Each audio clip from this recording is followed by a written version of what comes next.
As the protests delay the construction of the 30-meter telescope on Mauna Kea, Hawaii's business community is speaking out. We spoke with Bill Walter, the president of W.H. Shipman, about the implications of the conflict. Yeah, let me say that we need to be careful to understand that you have both business issues and cultural issues involved on the mountain. And really, they both need to be taken into account as we look for a solution to that. Today, I want to talk to you a little bit about the business issues that I see, but I do that not wanting to diminish the cultural issues, which really need to be taken account of. A little history: we meet with our community here in Kea'au regularly, and one of the big issues that comes up and that we all really know about is the need for jobs, the jobs for our kids and jobs for our people in our own generation who've moved away. And it's a real heavy concern on local families. And yet at the same time, we work with businesses. And as we will look at businesses that generate what's going on here on the island, we know that the major drivers are tourism on the west side, government and military, agriculture, distribution of products within our community. And when you work with the leaders of those companies, what you find is that they see that they have been stagnant for a number of years, and in many cases even diminishing. And you can think about that and realize what's happening on the retail sector. More and more people find that they're buying their products over the internet. Well, that's fine, that's certainly legal, but it means that there are fewer retail jobs here. So then you have to step back and say, well, if all that's going on, if we're stagnant and diminishing, then that means fewer jobs for our kids and people in our own generation. How do we solve that? And the way you solve it is you have to look at new industries that can come in and provide a new set of jobs. And while astronomy is not new, the effort to put the 30-meter telescope on the mountain will generate more jobs. Is it a panacea? Well, of course it's not a panacea. It's not going to create jobs for everyone. But it will create a substantial amount of economic impact here, a lot of money that will come into the economy that will create more jobs for more people. Additionally, that organization will be giving money to schools for education and so on. And so as we look at that very human issue, which is where are our kids going to work?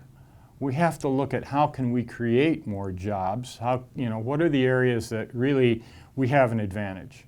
And we have an advantage with astronomy. Why? Because we're near the equator, because the observatories can be at a very high level, out of the atmosphere, out of a very clean atmosphere, in a place where stargazing is just exceptional. And so we really need to take advantage of those to the greatest extent that we can. Do we need to consider the cultural? Of course we do. And that's important. I think, in a larger context, one of the big concerns that the business community has is that TMT doesn't stand alone. It stands in a context. And that context is a fight against geothermal power on an island where we're paying 4 times the national average for power. And paying 4 times as much as the national average cuts out almost any energy intensive industry we might have, and those are jobs. We look at the anti-GMO issue, and GMOs have been widely acclaimed across the scientific networks.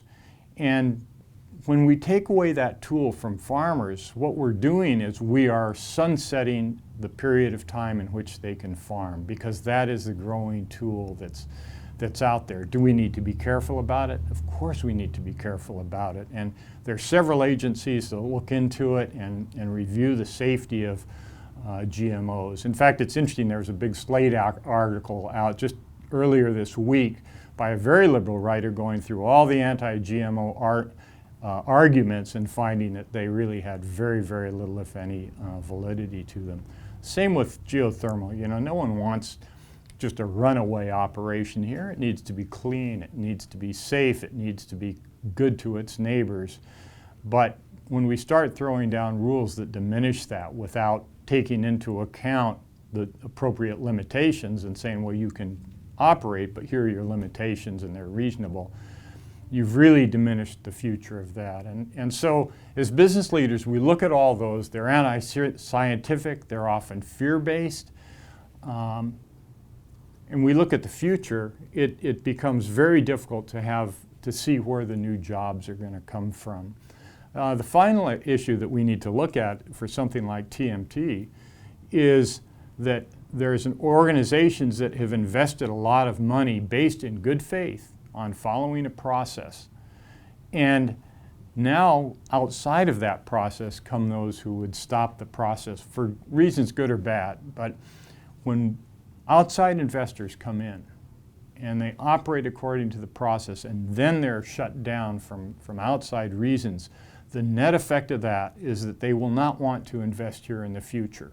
And others will not want to invest here in the future. And that's one of the reasons why Hawaii is seen as having the worst business economy, business friendliness, let me say, in the United States. We rank number 50.